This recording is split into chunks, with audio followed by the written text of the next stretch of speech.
Let's start. Here are 10 declassified stories that most people never heard about. Number 10. The CIA Magic Manual. The CIA once hired a famous stage magician, not to entertain people, but to teach spies how to kill without getting caught. His name was John Mulholland. In the 1950s, he was one of the best magicians in the country. The CIA saw his skill in deception and thought, this is exactly what we need. They hired him to write a secret manual. It described how to use sleight of hand for espionage, like slipping poison into a drink at a party. The manual taught spies how to hide a small pill in their hand while shaking someone else's hand, or how to drop powder into a glass while the other person looked away. One method was called the two-handed pour. You hold a drink in one hand and poison in the other. As you pass the glass over, the powder goes in. The whole move takes less than a second. Mulholland also taught spies how to secretly pass small objects like tiny rolls of film to each other in public. They could do it using something as simple as a folded newspaper during a quick brush past someone on a busy street. The CIA eventually ordered every copy of this manual destroyed. It was considered too dangerous to exist. For decades, people believed it was completely gone. Then in 2007, a researcher searching through old CIA files found one copy that had never been destroyed. It was declassified and released to the public. Today you can read a magic textbook written for people whose job was to quietly get rid of others, with polite chapter titles like Misdirection and the Concealment of Small Objects. Number 9. The Voice of God Weapon.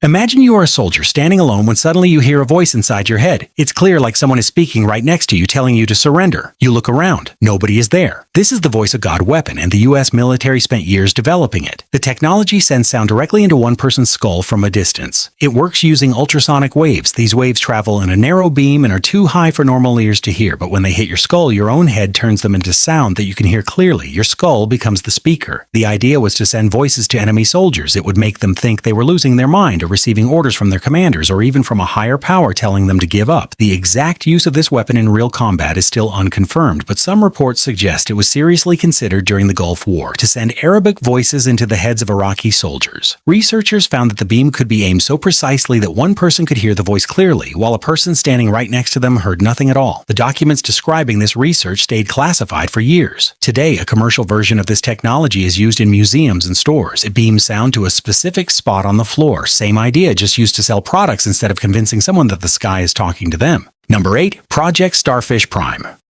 In 1962, the U.S. military decided to test a nuclear bomb in space. They launched a warhead more than 1,000 times stronger than the bomb dropped on Hiroshima, sent it about 250 miles above the Pacific Ocean, and detonated it. Scientists had predictions about what would happen. Most of those predictions turned out to be wrong. The explosion was far bigger than expected. It created a glowing light in the sky that could be seen from Hawaii all the way to New Zealand. For a moment, it looked like the sky itself was on fire. The blast also released a powerful pulse of energy that traveled hundreds of miles to Hawaii and damaged electronics on the ground. Streetlights across the main city went dark. Alarms started going off on their own. A communications station stopped working completely. But the damage didn't stop there. The explosion created a ring of radiation around the Earth, like an invisible belt circling the planet. This radiation stayed in place for years, slowly damaging satellites in orbit. At least 6 satellites failed because of it. Back in 1962, that was a large part of every satellite humans had ever launched. In short, the military set off a nuclear bomb in space, cut power across an entire city, destroyed several satellites, and wrapped the planet in radiation that kept damaging equipment for years. Officially, the project was still called a partial success.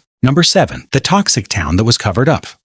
In the 1950s, the U.S. Army wanted to test how chemicals spread through the air during an attack, so they secretly drove through the city of St. Louis and released chemicals into the sky above people's homes. The chemical was a compound made with cadmium, a heavy metal known to cause kidney damage, lung disease, and cancer. And they did not spray it evenly across the city. They specifically targeted low-income neighborhoods with mostly black residents, including a large housing project that was home to thousands of families. They also sprayed near schools while children were playing outside. The Army's official explanation was that these areas simply had the right weather conditions for the test. The trucks used for spraying were disguised as ordinary machines, so nobody suspected anything unusual. This continued for years. Residents in these neighborhoods started getting sick. Cancer rates in the area increased. For decades, nobody knew why. When people finally asked questions in the 1990s, the Army insisted the chemical was harmless. Then the documents were declassified, and it turned out the chemical was not harmless at all. Some batches even contained radioactive material. Lawsuits were filed. Some were quietly settled out of court. No one from the Army was ever held responsible. The official statement said the tests followed the safety standards of that time. To this day, those same neighborhoods still have higher cancer rates than the rest of the city. The residents only learned why decades later, once the paperwork was finally made public.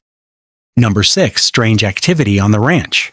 In 2007, a U.S. defense agency launched a program to study advanced aerospace threats. Researchers were sent to a ranch in Utah, a place already well known for reported UFO sightings, strange noises, and unexplained cattle deaths. The government funded a study of this location, spending about $22 million. A large part of that money went directly to the owner of the ranch. Researchers set up equipment to measure electromagnetic fields, radiation levels, and unusual activity in the sky. According to people involved, they also tracked reports of objects moving on their own inside buildings. The program was managed through a company owned by a businessman who had bought the ranch years earlier because he believed something unusual was happening there. In other words, the government ended up paying a private citizen to investigate his own land. The program was shut down in 2012, and most of what they found is still classified. The information that was released suggests they found no clear explanation for anything, just a large amount of confusing data. The public didn't learn this program even existed until 2017, 10 years after it started. Most people missed the news completely because it was only mentioned briefly inside a much longer newspaper article about a different topic. Number 5. Operation Ivy Bells. During the Cold War, the Soviet Union ran an underwater military communication cable along the ocean floor. It was completely dark down there, freezing cold, hundreds of feet below the surface. They assumed nobody would ever find it. They were wrong. The U.S. Navy located the cable partly because the Soviets themselves had placed warning signs on the shore, telling fishermen not to drop anchor in that specific area. Once the Americans knew exactly where it was, they sent a submarine to the location. Divers went down into the freezing water and attached a massive listening device weighing several tons directly onto the cable by hand. For an entire decade, this device sat quietly on the ocean floor, recording every Soviet military communication that passed through it. Every month, a U.S. submarine would return, collect the recordings, and leave without being noticed. The Soviets had no idea this was happening. Then in 1980, a former intelligence employee sold the secret to the Soviet government for about $35,000. He gave away a 10-year intelligence operation for roughly the price of a small car. Soviet divers were sent down, found the device, and removed it. Today it sits inside a museum in Moscow. The man who sold the secret was eventually caught and sentenced to life in prison. Number 4. Project Azorian. In 1968, a Soviet nuclear submarine sank to the bottom of the Pacific Ocean about 3 miles down. The Soviets searched for it, couldn't find it, and eventually gave up. The Americans found it and decided to try something nobody had ever done before. They wanted to secretly pull the entire submarine up from the ocean floor. To do this, they built an enormous ship, publicly disguised as a deep-sea mining vessel. Hidden inside was a giant mechanical claw. The plan was to lower this claw 3 miles down, grab the submarine, and slowly lift it into the ship. The public cover story was that a famous billionaire was mining rare minerals from the ocean floor. Nobody questioned it because it seemed like the kind of unusual project he might actually be doing. The claw reached the submarine and successfully started lifting it. Everything was going according to plan. Then about a mile from the surface, part of the submarine broke apart. Half of it fell back down to the ocean floor, lost forever. But they did manage to recover the front section, which contained code books, weapons, and the remains of 6 Soviet sailors. The recovery team filmed a formal burial at sea for them, and that footage remained classified for decades. The entire operation cost around $800 million at the time, equal to several $billion today. Full details of the mission weren't officially confirmed until 2010. Number 3. Project Pluto. In the 1950s, the U.S. military decided that regular cruise missiles simply weren't dangerous enough, so they designed something far worse. The idea was a missile powered by a small nuclear reactor, not carrying a nuclear warhead, but running entirely on nuclear power. This missile was designed to fly extremely low and extremely fast, close to 3 times the speed of sound. Its engine had no outer shell. It pulled in air, heated it using a radioactive core, and pushed it back out as exhaust. Everywhere this missile flew, it would leave a trail of radioactive material behind it. In theory, it could stay in the air for weeks. It flew too low for most radar systems to detect and too fast for most defense systems to stop. After releasing its weapons on several targets, it could simply keep flying over enemy territory, spreading radiation below it the entire time. Engineers built a working test engine, and it actually worked. Then in 1964, the military canceled the project completely. Not because it failed, but because it worked too well. There was no safe way to stop it once it was in the air, and no way to land it afterward without contaminating the entire landing site. The only real option would have been to crash it into the ocean. Even by the standards of that era, this weapon was considered too dangerous to ever actually use. Number 2. Project A119.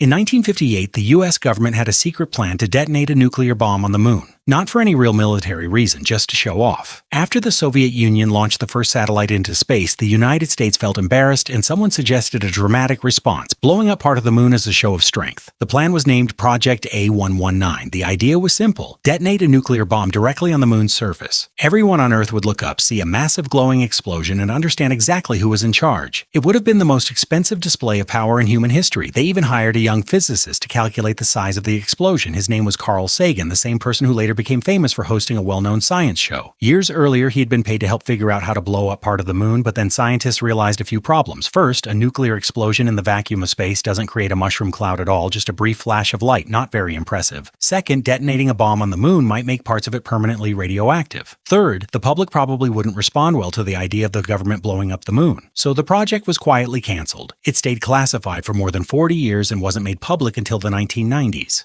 Number 1. Acoustic Kitty. In the 1960s, the CIA looked at an ordinary cat and decided it needed an upgrade. The agency wanted a way to secretly listen in on Soviet agents meeting in public parks, and someone suggested using a cat. They were given $20 million to make it happen. The project was called Acoustic Kitty. They took a real cat and surgically placed a small microphone inside its ear, along with a radio transmitter at the base of its skull. The antenna was a thin wire hidden inside its fur. The idea was simple. A cat wandering around a park looks completely normal. Nobody would ever suspect it. It could sit near a target, and the microphone would quietly pick up the entire conversation. For the very first real test, they released the cat near a park, close to two men sitting on a bench who were the actual targets. The cat had exactly one job to do. Instead, it walked straight into the street and was immediately hit by a passing taxi. A $20 million spy cat was taken out by a driver who had absolutely no idea what he had just done. The CIA shut the program down shortly after. The declassified documents describing this project simply concluded that it had not been practical. That's all for today. Similar videos are coming soon, so make sure to subscribe.